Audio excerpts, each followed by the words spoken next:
अथवा एसकेएम गैर राजनीतिक के दोनों के लीडर यहां दिन भर रहे हैं। जो अभी पुष्टि हो रही है, लगभग 8 जख्मी हुए हैं और उनमें से 2 गंभीर जख्मी हैं। और जैसे सुविंदर सिंह चौटाला है हमारे, इनके भी टांग पर घाव है। इस तरह से मुझे लगता है अभी जत्थे की शिनाख्त करेंगे, 15-20 जख्मी हमें नजर आएंगे। अभी जत्था अरेस्ट के लिए गया हुआ है और जो जख्मियों की तादाद है 8 तो हॉस्पिटल में है नए हमारे लिए, उनमें सरजीत सिंह फूल भी हैं और बीकेजू बहराम के जुआ लीडर हरप्रीत सिंह, उसको भी गंभीर चोट है। एक बहरू जी की यूनियन से उनके किसान का कान जो फट गया है, ये जो हमने हॉस्पिटल से मालूम किया है। जिस तरह से आज भारत सरकार ने बल प्रयोग किया, आप देखिए, एक बात मैं स्पष्ट करना चाहता हूं, जहां का भी मीडिया हो, आपको हमारे हाथ में कोई मारू हथियार दिखा हो तो बोल दीजिएगा। कोई मारू हथियार आपने देखा जो हमारे ऊपर इल्जाम लगाए गए। इतनी बड़ी, नीचे भी बहुत से लोग थे, हजारों लोग दूसरी साइड पर खड़े थे। हमने बिल्कुल डिसिप्लिन भंग नहीं होने दिया।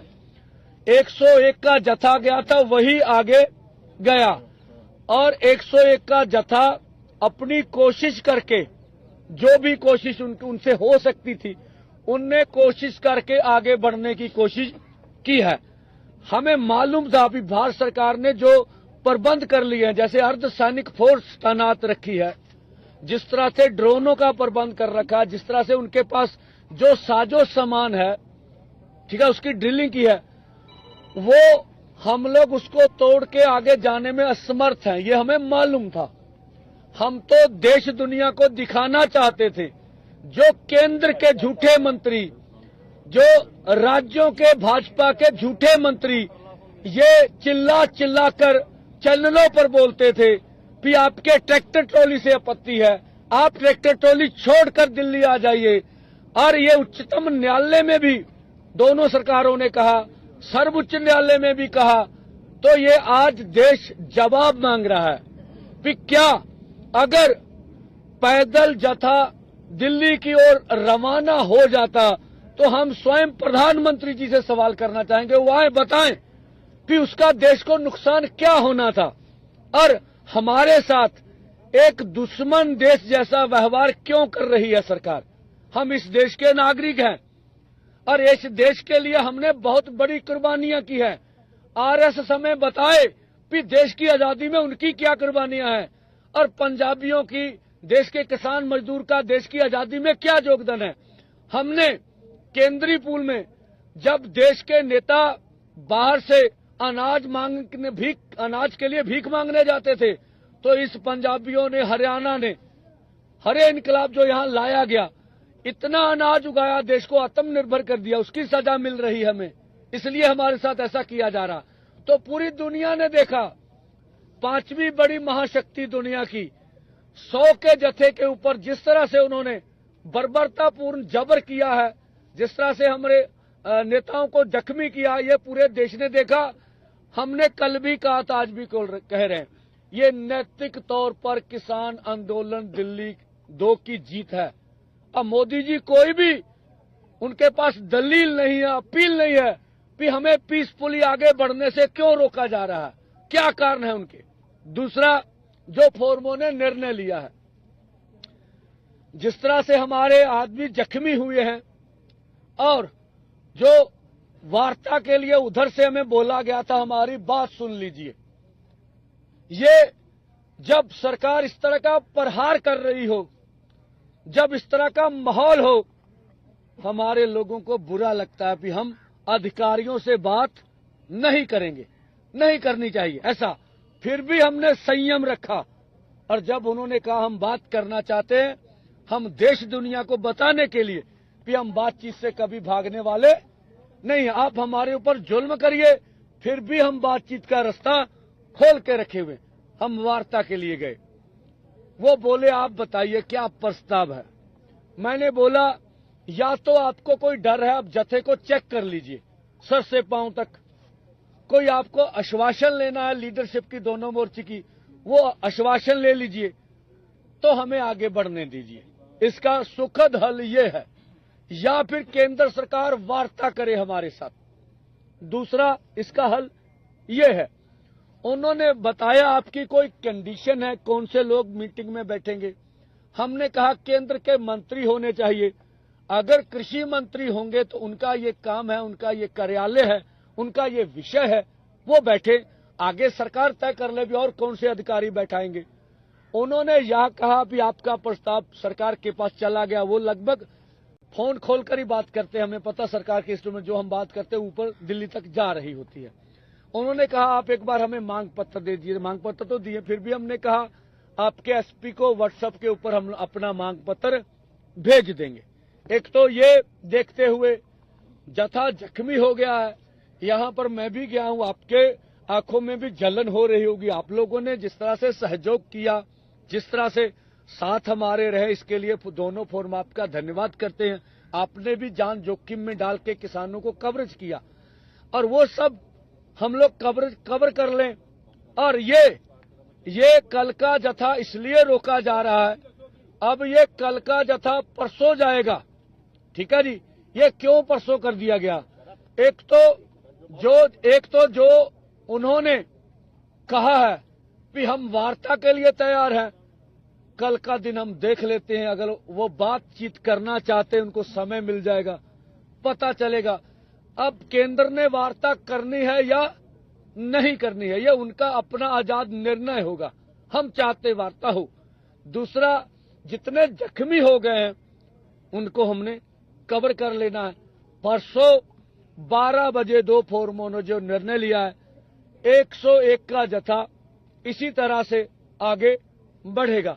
कल का हमने केंद्र को समय दिया है, और अपनी ओर से पीसफुल रखने के लिए हम सरकार के साथ टकराव नहीं चाहते हैं, इसलिए दोनों फोरमों ने पीसफुल रखने के लिए हम सरकार के साथ टकराव नहीं चाहते हैं, इसलिए दोनों फोरमों ने उचित निर्णय लेके रखा भी हम टकराव अपनी ओर से नहीं चाहते हैं। तो इसलिए कल का कार्यक्रम परसों होगा, ये था। अब जीरा जी बोल लेंगे, उसके बाद और लीडर भी बात करेंगे। हाँ, एक बार पंजाबी। हाँ, देखो पंधेर जी ने बहुत विस्तार ਨਾਲ ਤੁਹਾਨੂੰ ਦੱਸਤਾ ਜੋ ਅੱਜ ਸਵੇਰ ਦੀ ਘਟਨਾਕ੍ਰਮ ਹੋਇਆ ਵਾ, ਤੇ ਸਰਕਾਰ ਨੇ ਜੋ ਆਪਣੇ ਨਾਲ ਕੀਤਾ, ਆਪਣੀਆਂ ਗੱਲਾਂ ਤੋਂ ਖੁਦ ਹੀ ਭੱਜ ਕੇ, ਜਿਹੜੀ ਪਹਿਲਾਂ ਬਾਰ-ਬਾਰ ਇਹ ਆਪਣੇ ਤੇ ਦਬਾਅ ਪਾ ਰਹੀ ਸੀ ਵੀ ਇਹ ਟਰੈਕਟਰ ਟਰਾਲੀਆਂ ਛੱਡ ਕੇ ਆਉਣ, ਇਹਨਾਂ ਤੇ ਟੈਂਕ ਬਣ ਜਾਂਦੇ ਆ, ਇਹ ਤੋਪਾਂ ਦੇ ਗੋਲੇ ਵਾਂਗੂ ਵਰਤੋਂ ਕਰਦੇ ਆ। ਸੋ ਆਪਾਂ ਇਸੇ ਕਰਕੇ ਫੈਸਲਾ ਲਿਆ ਸੀ ਵੀ ਅਸੀਂ ਪੈਦਲ ਜਾਵਾਂਗੇ ਤੇ 100-100 ਦੇ ਜਥੇ ਜਾਵਾਂਗੇ। ਪਰ ਜਿਹੜਾ 100-100 ਦੇ ਜਥੇ ਦੇ ਉੱਤੇ ਵੀ ਜਿੱਡਾ ਵੱਡਾ ਹਮਲਾ ਅੱਜ ਹੋਇਆ, ਤੁਸੀਂ ਦੇਖਿਆ ਪਿਛਲੇ ਹਮਲੇ ਨਾਲੋਂ ਇਹ ਇੱਕ ਕਦਮ ਅੱਗੇ ਚਲੇ ਗਏ। ਪਿਛਲੇ ਹਮਲੇ ਦੇ ਵਿੱਚ ਦੇਖਿਆ ਤੁਸੀਂ, ਆਹ ਸਾਰਾ ਕੁਝ ਚੱਲਿਆ ਸੀ, ਆਪਣੇ ਆਹ ਸਾਰਾ ਕੁਝ ਚੱਲਿਆ ਸੀ, ਪਰ ਨਵਾਂ ਇਹਦੇ 'ਚ ਕੀ ਆ ਗਿਆ, ਇੱਕ ਅੱਖਾਂ 'ਚ ਸਪਰੇਅ ਪਾ ਦੀ, ਉਹ ਵੀ ਉਹਨਾਂ ਨੇ ਇੱਕ ਨਵਾਂ ਲੈ ਆਂਦਾ। ਸੋ ਪਿਛਲੇ ਨਾਲੋਂ ਇਹ ਅੱਗੇ ਵੱਧ ਗਏ। ਹੁਣ ਸਰਕਾਰ ਜਿਸ ਤਰ੍ਹਾਂ ਨੰਗੀ ਹੋਈ ਆ। ਦੂਸਰੀ ਗੱਲ ਜਿਹੜੀ ਪੰਧੇਰ ਸਾਹਿਬ ਨੇ ਦੱਸਿਆ, ਜਿਹੜਾ ਕੱਲ ਦਾ ਐਲਾਨ ਆ, ਸਾਡੇ ਕਾਫੀ ਵੱਡੀ ਗਿਣਤੀ ਦੇ ਵਿੱਚ ਬੰਦੇ ਜ਼ਖਮੀ ਹੋਏ। 8 ਬੰਦੇ ਆਪਣੇ ਜ਼ਖਮੀ ਆ, 2 ਗੰਭੀਰ ਆ, ਛੋਟੀਆਂ-ਮੋਟੀਆਂ ਸੱਟਾਂ ਕਈਆਂ ਦੇ ਆ। ਇਸ ਦੇ ਨਾਲ ਹੀ ਸਰਕਾਰ ਵੱਲੋਂ ਗੱਲਬਾਤ ਦੀ ਆਇਆ ਵਾ, ਗੱਲਬਾਤ ਕਰਨ ਦਾ। ਸੋ ਇਹਨਾਂ ਗੱਲਾਂ ਨੂੰ ਧਿਆਨ 'ਚ ਰੱਖ ਕੇ ਸਾਰੇ ਲੀਡਰ ਸਾਹਿਬਾਨ ਨੇ ਬੈਠ ਕੇ ਫੈਸਲਾ ਕੀਤਾ ਵੀ ਜਥਾ ਅਸੀਂ ਕੱਲ ਦੀ ਦਿਹਾੜੀ ਰੋਕਾਂਗੇ। ਕੱਲ ਨੂੰ ਅਸੀਂ ਆਪਦੇ ਜ਼ਖਮੀਆਂ ਦਾ ਪਤਾ ਲਵਾਂਗੇ, ਜਿਹੜੇ ਗੰਭੀਰ ਆ ਉਹਨਾਂ ਦਾ ਪਤਾ ਲਵਾਂਗੇ, ਜਿਹੜੀਆਂ ਛੋਟੀਆਂ-ਮੋਟੀਆਂ ਸੱਟਾਂ, ਜਿਹੜੇ ਬੰਦੇ ਕੁਝ ਸਾਡੇ ਦੱਸਦੇ ਨਹੀਂ, ਸਾਨੂੰ ਉਹ ਸੱਟ ਵੱਜ ਜਾਂਦੀ, ਉਹ ਦੱਸਦੇ ਨਹੀਂ, ਟਰਾਲੀ 'ਚ ਜਾ ਕੇ ਪੈ ਜਾਂਦੇ ਆ, ਉਹਨਾਂ ਦਾ ਪਤਾ ਲਵਾਂਗੇ, ਉਹਨਾਂ ਦੀ ਦਵਾਈ ਬੂਟੀ ਕਰਾਵਾਂਗੇ, ਤੇ ਕੱਲ ਦੀ ਦਿਹਾੜੀ ਸਰਕਾਰ ਨੂੰ ਉਡੀਕਾਂਗੇ ਵੀ। ਜੇ ਸਰਕਾਰ ਕੱਲ ਨੂੰ ਕੋਈ ਸਾਨੂੰ ਸੁਰ ਜਵਾਬ ਨਹੀਂ ਦਿੰਦੀਗੀ, ਉਹਨਾਂ ਦਾ ਕੋਈ ਮੈਸੇਜ ਆਪਣੇ ਕੋਲ ਨਹੀਂ ਆਉਂਦਾਗਾ, ਫਿਰ ਪਰਸੋਂ ਜਿਹੜਾ ਪਹਿਲਾਂ ਐਲਾਨ ਕੀਤਾ ਹੋਇਆ ਆਪਣਾ ਜਿਹੜਾ ਜਥੇ ਭੇਜਣ ਵਾਲਾ, ਪਰਸੋਂ ਫਿਰ ਉਸੇ ਤਰ੍ਹਾਂ ਹੀ ਜਥਾ ਭੇਜਿਆ ਜਾਊਗਾ ਜਿਸ ਤਰ੍ਹਾਂ ਅੱਜ ਭੇਜਿਆ ਗਿਆ। ਅੱਜ ਆਪਾਂ 1 ਵਜੇ ਭੇਜਿਆ ਵਾ, ਪਰਸੋਂ ਦਾ ਸਮਾਂ ਆਪਾਂ 12 ਵਜੇ ਕਰਤਾ। ਹਾਂਜੀ ਦਿਲਬਾਗ ਜੀ 1 ਮਿੰਟ ਲਈ। ਜਿਸ ਤਰ੍ਹਾਂ ਪਿੱਛੇ 16 ਤਰੀਕ ਦੀ ਪੀਸੀ ਕੀਤੀ ਸੀਗੀ, ਡੱਲੇਵਾਲ ਸਾਹਿਬ ਬੈਠੇ ਸੀ, 18 ਨੂੰ ਫਿਰ ਪੀਸੀ ਕੀਤੀ, ਉਹਦੇ ਵਿੱਚ ਐਲਾਨ ਕੀਤਾ ਸੀਗਾ ਕਿ ਜਿਹੜਾ ਭਾਜਪਾ 1 ਮਿੰਟ ਕਰ ਲਓ, ਚੱਲ ਕਰੋ ਯਾਰ, ਆਪਾਂ ਬੰਦਾ ਦੇਖ। ਜਿਹੜਾ ਉਹਦੇ ਵਿੱਚ ਐਲਾਨ ਕੀਤਾ ਸੀ ਕਿ ਭਾਜਪਾ ਪੰਜਾਬ ਦੇ ਵਿੱਚ ਭਾਜਪਾ ਦਾ ਲੀਡਰ ਜਿੱਥੇ ਜਾਊਗਾ ਉਹਦਾ ਘਿਰਾਓ ਕੀਤਾ ਜਾਊਗਾ, ਉਹਨੂੰ ਪੀਸਫੁਲੀ ਕਾਲੇ ਝੰਡੇ ਦਿਖਾਏ ਜਾਣਗੇ। ਇਹ ਅਸੀਂ ਕੱਲ ਤੋਂ ਲਾਗੂ ਕਰਾਂਗੇ। ਪੰਜਾਬ ਦੇ ਵਿੱਚ ਜਿੱਥੇ ਵੀ ਬੀਜੇਪੀ ਦਾ ਕੋਈ ਲੀਡਰ ਜਾਊਗਾ ਪ੍ਰੋਗਰਾਮ ਕਰਨ ਲਈ ਉਹਨੂੰ ਕਾਲੇ ਝੰਡੇ ਦਿਖਾਏ ਜਾਣਗੇ। ਇਹ ਵੀ ਸਾਡਾ ਐਲਾਨ ਕੱਲ ਤੋਂ ਲਾਗੂ ਕੀਤਾ ਜਾਊਗਾ। हाँ जी अगे आज पोजरा जी आ जाओ थोड़ी बात आ जा बोल दो नहीं आ जा इनू आ लेंदे आ जा पुत्र आ जा पंगुआ बोल 1 मिनट। एक शांति से कोई भी आंदोलन जब होते हैं तो सामने से रिएक्शन भी शांति से होना चाहिए। हम लोगों ने नाम के साथ 101 लोगों को भेजा था कि पुलिस अपने तरीके से जांच भी सकती है। शांति से बिल्कुल गए थे। हमें उम्मीद था कि पुलिस बहुत ज्यादा तो थोड़ा बहुत बल प्रयोग करेगी, उसके ज्यादा नहीं करेगी। लेकिन ये सारे बुलेट आपको दिख रहे होंगे, ये सारे चीजें, इन सब के अलावा जो कश्मीर में उपयोग होते हैं, जो आंखों पे मारे जाते हैं, जिससे आंख चली जाती है, वो भी उपयोग किया गया है। ये मतलब कि 2024 के लास्ट में किसानों पे इससे बर्बरता आज तक के आजादी इतिहास में नहीं हुआ है। तो अभी हमें कितनी क्रूरता देखनी पड़ेगी ये हमें भी नहीं मालूम है। इससे ज्यादा और क्या हो सकता है कि हम हाथ ऐसे खड़ा करके जा रहे हैं, मतलब सिलेंडर की मुद्रा में। आप चाहे तो एक बार जांच कर लेते हमें, तो भी हमें लगा कि थोड़ा बहुत बल प्रयोग करेंगे, लेकिन ये तो टेररिस्ट। पत्रकार दोस्तों, जैसे हमारी लीडरशिप ने बताया, बड़ा ब्रीफली ਤੁਹਾਨੂੰ ਕੱਲੀ ਗੱਲ ਤੋਂ ਜਾਣੂ ਕਰਾਇਆ। ਖਾਸ ਕਰ ਤੁਸੀਂ ਨਾਲੇ ਸੀਗੇ। ਅੱਜ ਜੋ ਸਰਕਾਰਾਂ ਟੀਵੀਆਂ ਤੇ ਬੈਠ ਕੇ ਜਾਂ ਸੈਂਟਰ ਦੇ ਮੰਤਰੀ ਹੋਣ ਜਾਂ ਸਟੇਟਾਂ ਦੇ ਮੰਤਰੀ ਹੋਣ, ਉਹਨਾਂ ਨੇ ਇੱਕ ਪਰਸੈਪਸ਼ਨ ਬਣਾ ਲਈ ਸੀ ਵੀ ਟਰਾਲੀਆਂ ਦੇ ਵਿੱਚ ਅਸਲਾ ਹੈਗਾ, ਇਹਨਾਂ ਕੋਲ ਮੋਡੀਫਾਈਡ ਟਰੈਕਟਰ ਹੈਗੇ ਜਾਂ ਪੋਪ ਲਾਈਨਾਂ ਹੈਗੀਆਂ ਜਾਂ ਜੇਬੀਸੀ ਮਸ਼ੀਨਾਂ ਹੋਗੀਆਂ। ਸਿੱਧ ਹੋ ਗਿਆ ਬਿਲਕੁਲ ਪੀਸਫੁਲੀ 101 ਜਥੇ ਦਾ ਜਿਹੜੇ ਗਏ ਸੀ। ਆ ਤੁਹਾਡੇ ਸਾਹਮਣੇ ਹੀ ਆ ਸਾਰਾ ਕੁਝ ਪਿਆ, ਜੋ ਕਿ 13 ਫਰਵਰੀ ਔਰ 21 ਫਰਵਰੀ 14 ਫਰਵਰੀ ਨੂੰ ਜੋ ਕੁਝ ਸਰਕਾਰ ਨੇ ਕਿਹਾ, ਸਰਕਾਰ ਦੀ ਮਨਸ਼ਾ ਉਹੀ ਆ। ਕਿਉਂਕਿ 26 ਨਵੰਬਰ ਤੋਂ ਜਗਜੀਤ ਸਿੰਘ ਡੱਲੇਵਾਲ ਖਨੌਰੀ ਬਾਰਡਰ ਤੇ ਮਰਨ ਵਰਤ ਤੇ ਬੈਠੇ ਆ, ਸੁਖਜੀਤ ਸਿੰਘ ਹਰਦੋ ਝੰਡੇ। ਸਰਕਾਰ ਤੇ ਪ੍ਰੈਸ਼ਰ ਬਹੁਤ ਆ, ਪਰ ਅੱਜ ਜੋ ਵੀ ਦੋਨੇ ਫੋਰਮਾਂ ਨੇ ਇੱਕ ਗੱਲ ਨੂੰ ਸਹਿਮਤੀ ਬਣਾਈ, ਜਿਵੇਂ ਸਾਡੇ ਜਿਹੜੇ ਕਿਸਾਨ ਆਗੂ ਗਏ ਤੇ ਬੜੇ ਤਰੀਕੇ ਨਾਲ ਸ਼ਾਂਤਮਈ ਨਾਲ 2.5 ਘੰਟੇ ਜਿਵੇਂ ਉਹਨਾਂ ਨੇ ਡਰੋਨ ਸੁੱਟੇ, ਸ਼ੈਲਿੰਗ ਕੀ। ਹੁਣ ਤੁਹਾਨੂੰ ਵੀ ਪਤਾ ਅੱਜ ਨਵੀਂ ਸਪਰੇ, ਜਿਵੇਂ ਜੀਰਾ ਸਾਹਿਬ ਨੇ ਗੱਲ ਕੀਤੀ ਸੀ ਵੀ ਨਵੀਂ ਆਈਟਮ ਲੈ ਕੇ ਆਉਂਦੀ ਆ ਸਰਕਾਰ। ਸਾਡੇ ਤਾਂ ਖਾਲੀ ਹੱਥ ਸੀ ਨਾ। ਜੋ ਕੁਝ ਕੋਰਟਾਂ ਨੇ ਕਿਹਾ, ਚਾਹੇ ਮਾਨਯੋਗ ਹਾਈ ਕੋਰਟ ਸੀ ਚਾਹੇ ਮਾਨਯੋਗ ਸੁਪਰੀਮ ਕੋਰਟ ਸੀ, ਤਾਂ ਉਹ ਸਾਰਾ ਕੁਝ ਸਿੱਧ ਕਰਕੇ ਵਿਖਾਤਾ ਸਰਕਾਰ ਨੇ। ਸਰਕਾਰ ਚਾਹੁੰਦੀ ਆ ਕਿਸਾਨ ਦਾ ਕੋਈ ਮਸਲਾ ਨਾ ਹੱਲ ਹੋਵੇ।